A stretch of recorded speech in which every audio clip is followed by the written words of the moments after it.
Qaddisa. L-imperatur għalilha iskot nikmandak u la titkellimx kontra l-qawwa tal-Allat. Iżda l-imqazza Katarina pront weġbidu jekk kien tassew tixtieq li tneħħi minn għajnejn ruħek il-għama u d-dlamijiet, trid tifhem li dawk li inti sejħilhom Allat ma huma xejn u m'għandhomx nifs. Ilqa' lill-Alla l-ħajj li meta jissejjaħ imqar ismu jew biss jintratt is-salib ixejjen u jeqret lil Allatek. Jekk inti kmandani jiena nħabbarlek u nxandarlek il-verità. Jien ntenni quddiem Alla tiegħi Alleluja. Dan id-diskors imqanqal impoġġi fuq fom Santa Katarina mill-Knisja Biżantina permezz tal-innu Akadis ta' dunur tagħha jesprimi l-konvinzjoni ta' Santa Katarina illi ltaqet u naqdet mal-maħbub ta' qalba fl-Ewkaristija mqazza. Sa mill-bidu tal-Kristjaneżmu, il-Knisja dejjem rat rabta bejn l-Ewkaristija u l-martirju, tant li l-missirijiet apostoliċi u anki l-missirijiet tal-Knisja jaraw fis-sagrifiċċju tal-martri xebħ mas-sagrifiċċju Ewkaristiku.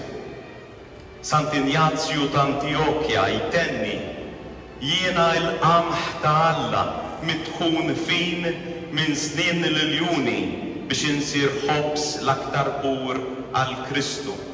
Fil-waqt li l-aħħar kliem ta' San Polikarpu fir-rakkont tal-martirju tiegħu jieħu l-forma ta' talba twila ta' ratt il-ħajr jixbaħ lil talba Ewkaristika li jinkludi epiklesi, jiġifieri l-invokazzjoni lill-Ispirtu Santu u li jiġi konkluż bid-dossoloġija trinitarja. Bis-saħħa ta' dokumenti antiki aħna nafu biċ-ċert kif kienu jgħixu u jiċċelebraw l-insara tal-bidu.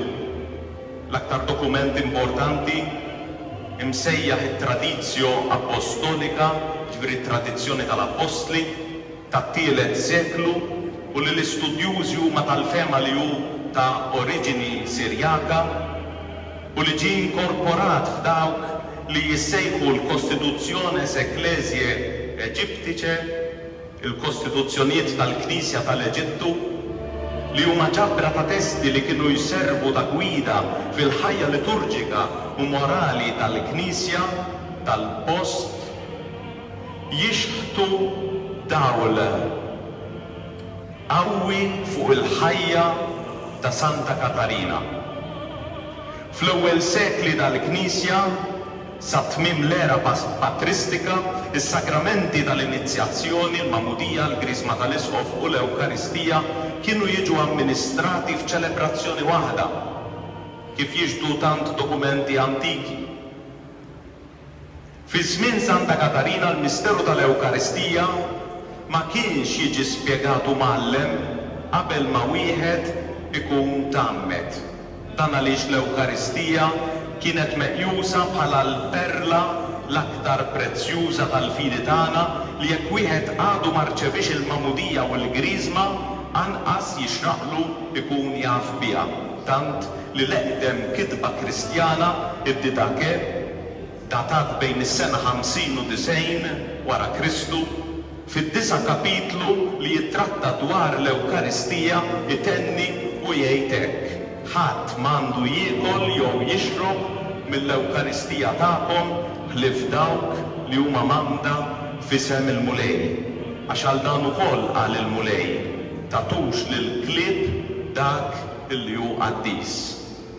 L-istess it-talba ta' preparazzjoni għat-qarbin li għadhom jgħidu l-insara Biżantini sal-lum turina dan.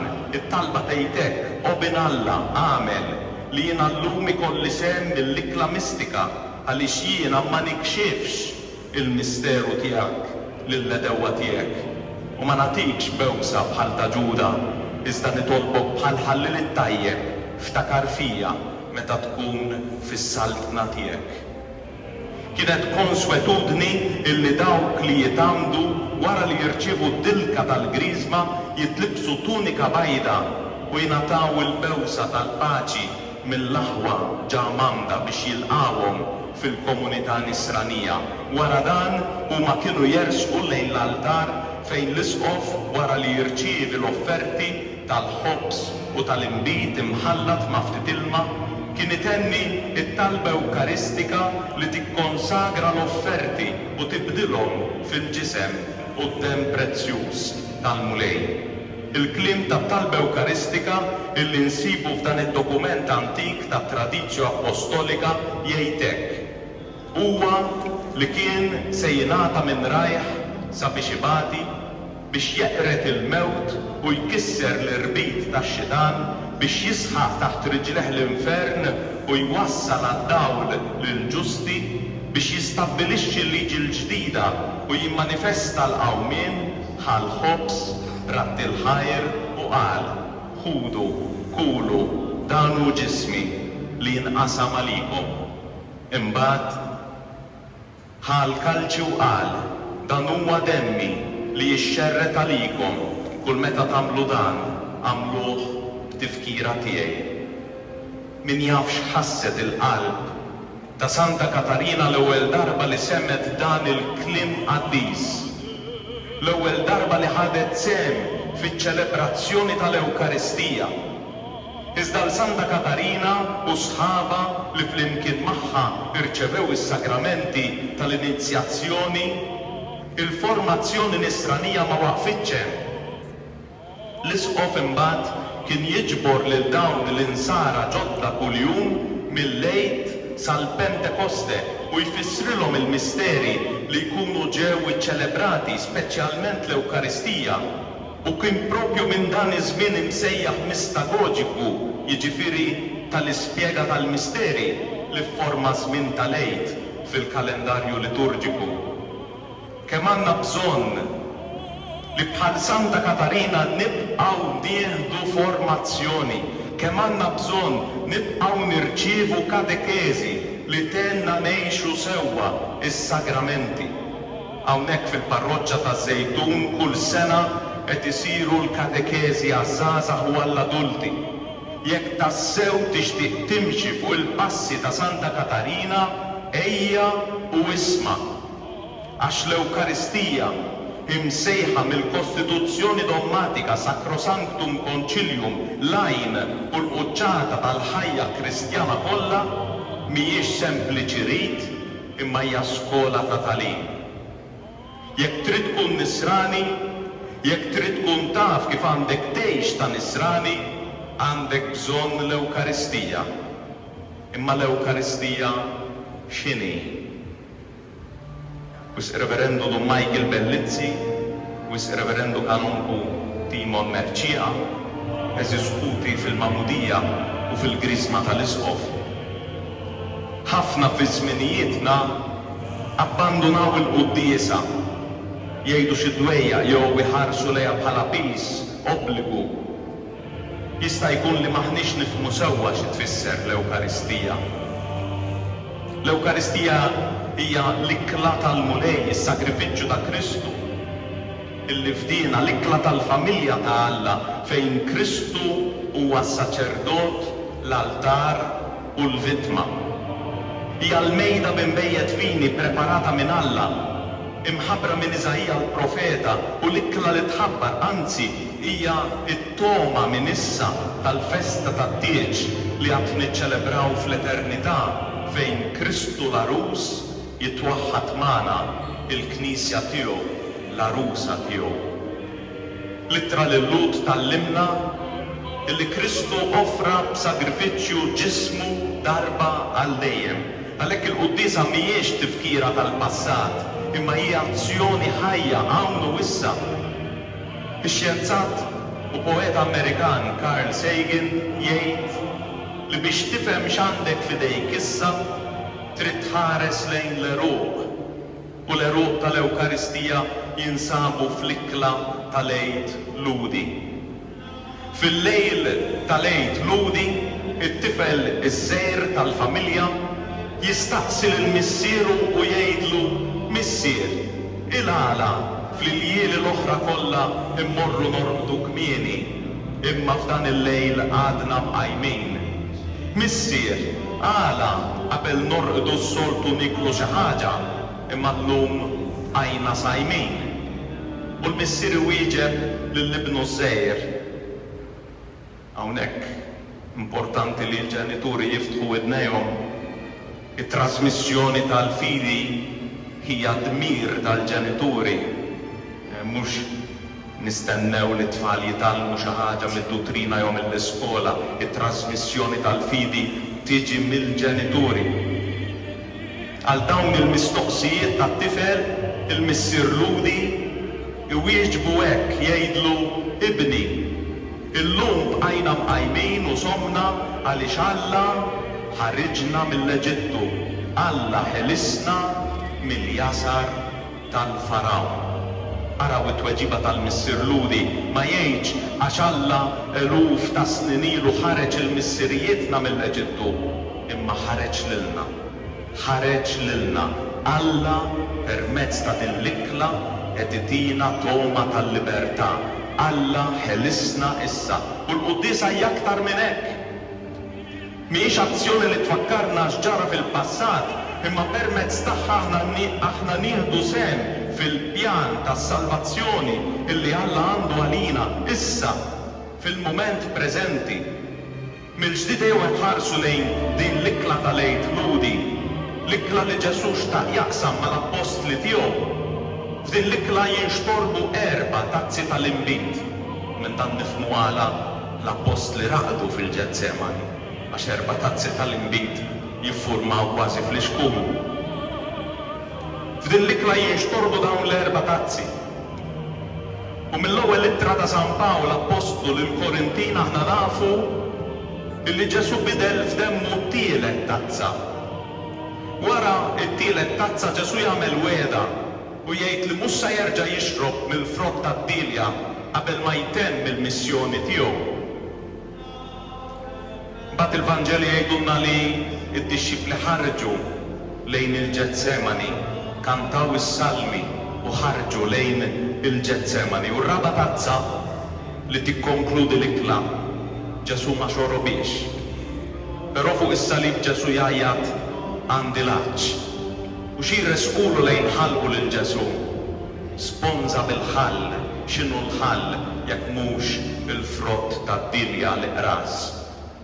Ġesu jixrob ir-raba' tazza fuq is-salib.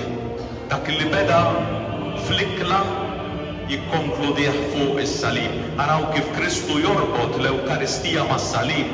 Araw għaliex l-insara tal-bidu kienu jaraw ir-rabta bejn l-Ewkaristija u l-martirju.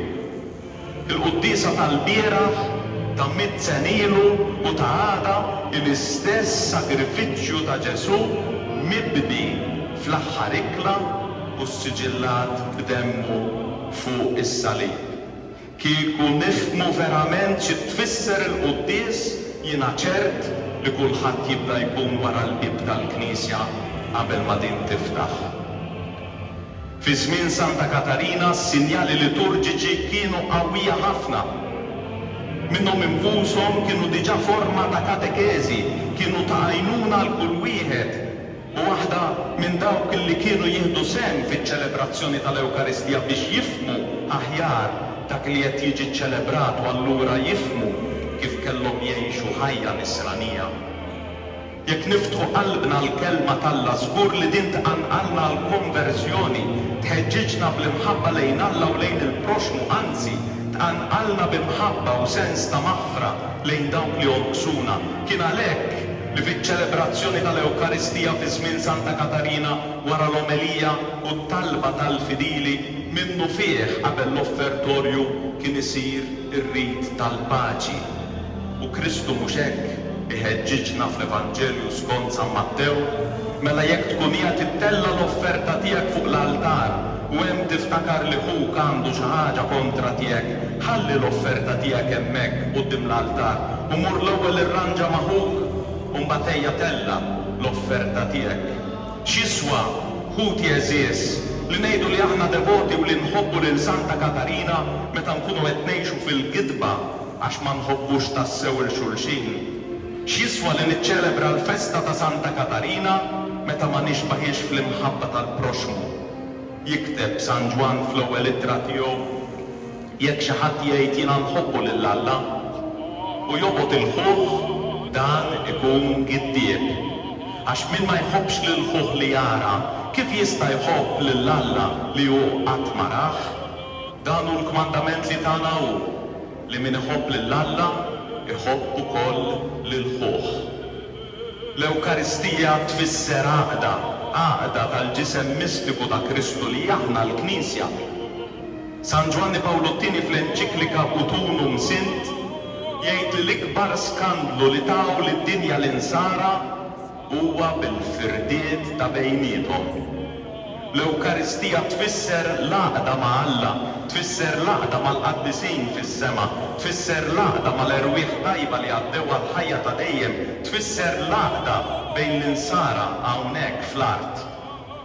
Biżejjed toqgħod attent għat-talba Ewkaristika sabiex tinduna b'dan, għalhekk fuq l-altar hemm ir-relikwa ta' Santa Katarina, għalhekk titpoġġa fuq l-altar fejn qed tiġi ċċelebrata l-Ewkaristija, iċ-ċelebrazzjoni li fiha nkunu l-kol ħaġa waħda.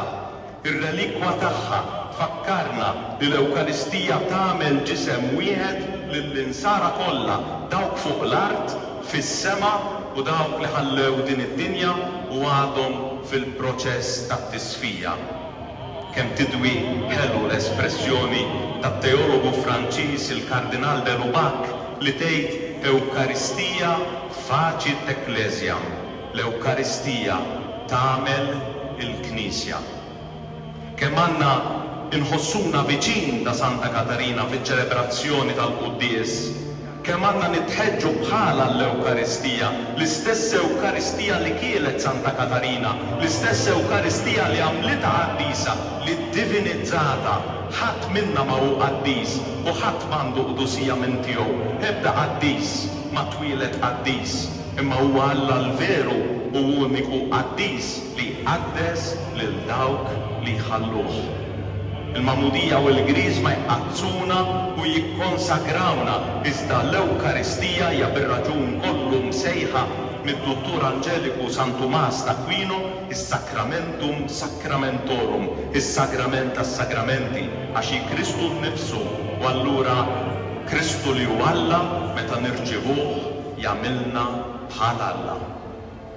Fi żmien Santa Katarina għaċ-ċelebrazzjoni tal-Ewkaristija kienet tintuża ħobża waħda u sħiħa illi mbagħad tinqasam bejn dawk kollha li jkunu miġbura l-quddies. Araw is-sinjal kemm hu qawwi, kulħadd jiekol mill-istess ħobż Ewkaristiku, kulħadd jiekol mill-ġisem tal-mulej.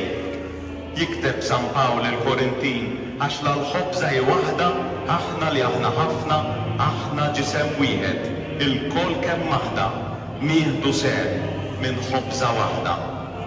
Il-kliem tal-konsagrazzjoni li nsibu fit-tradizzju apostolika juża verb importantissimu ħafna, confringetur, li jinqasam. Hekk kif il-ġisem ta' Kristu jinqasam għalina, hekk ukoll aħna msejħa naqsmu ħajjitna ma' xulxin. Għalhekk il-qassis meta jgħid dan hu l-ħaruf tal-Alla fil-Quddies jurina l-ħobż maqsum biex aħna bħal Kristu naqsmu ħajjitna mal-oħrajn, mal-foqra. U meta nsemmu l-fqir, mhux dak biss li m'għandux għaxja ta' lejla, imma anki dak li hu nieqes mill-imħabba, mill-affett, dak li qed jgħix fis-solitudni, dak li m'għandux min jisimgħu jiftaħ qalbu. Kultant il-foqra huma l-ġenituri anzjani tagħna li abbandunajna, ħutna li ma nitkellmux magħhom minħabba l-problemi tal-wirt.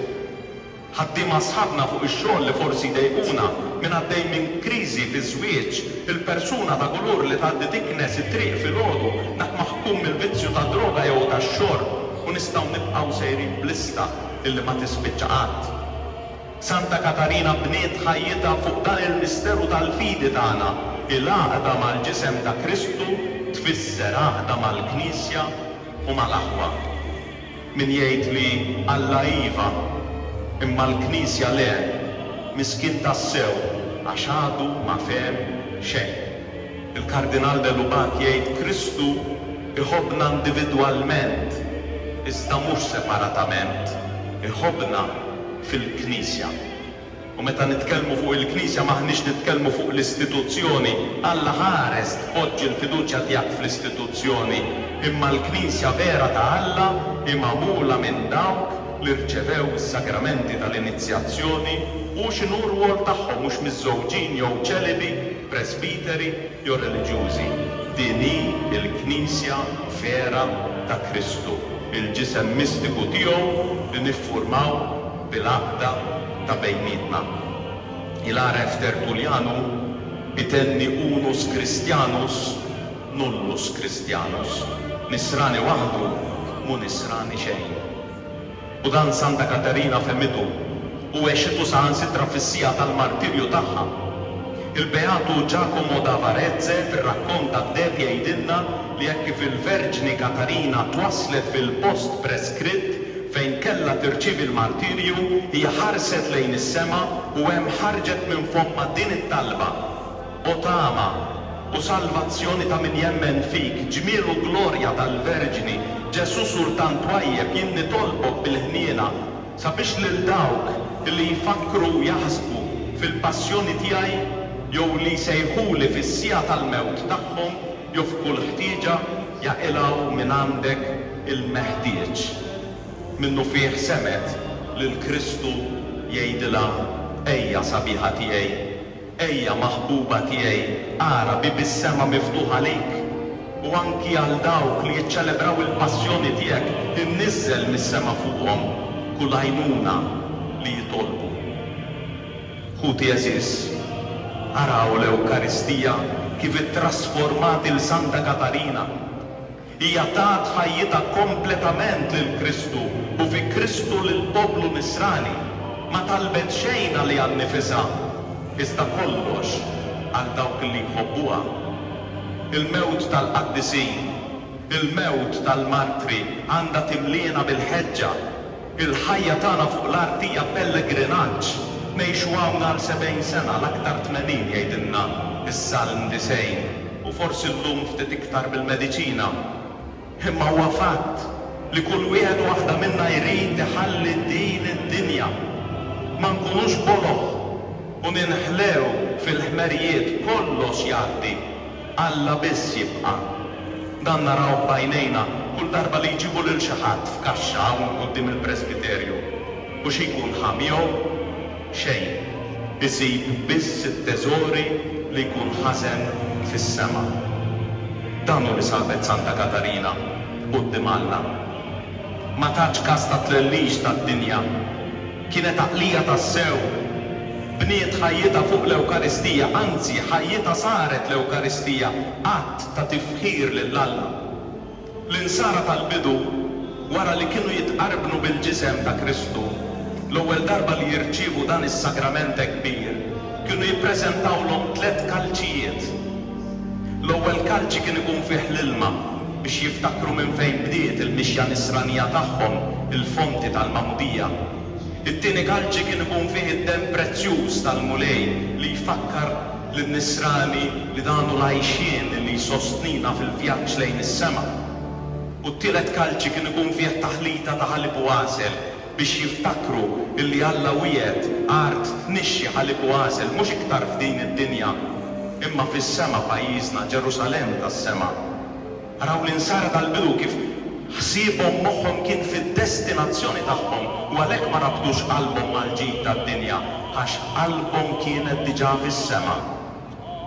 Dan li qed ngħidu fuq il-qaddisa tagħna huwa possibbli li napplikaw ħalina jekk bħala nibnu ħajjitna fuq l-Ewkaristija. Jalla nixxenqu illi nkunu ħaġa waħda ma' Ġesu hawn fl-art biex ingawduh fis-sema. Ftit ilu smajt raġel anzjan jgħid jekk maħniex kapaċi nissapportu quddiesa imqarta darba fil-ġimgħa il-ħadd fejn niltaqgħu ma' Ġesu, kif sa nissapportuh għall-eternità? Ħajkunu mela dawn il-ġranet ta' festa mument ta' grazzja, mument ta' konverżjoni, għat-tielet darba f'dan it-tridu nerġa' ntennilek tħallix li tgħaddi fest oħra bla ma tersaq lejn is-sagrament tal-qrar bla ma tersaq lejn l-Ewkaristija, ara li ma jgħaddix ħadd mingħajr ma tieħol il-ġisem ta' Kristu li jwaslek għal ħajja eterna.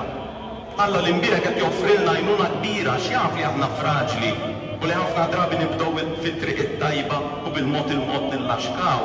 Alla tagħna lil Santa Katarina mhux biss b'mudell iżda akkumpanjatriċi biex timxi magħna pass pass din il-mixja li twassalna fejn tinsabi.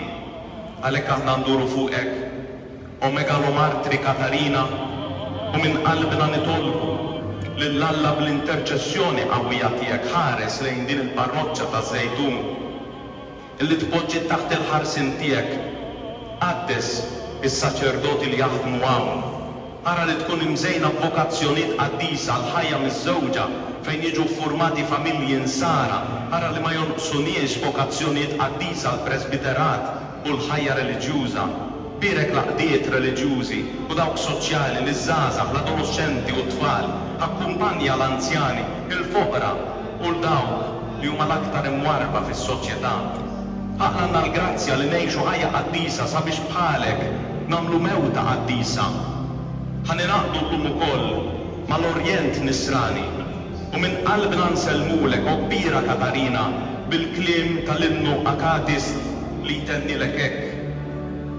Billi rawk bħal xema tiddi mitfija bid-dekapitazzjoni imma mqiegħda b'mod radjanti fuq gandlier ċelesti quddiem it-tron ta' Trinità l-aktar qaddisa, l-anġli mqazza qiemu lil dak li jgħix għal dejjem.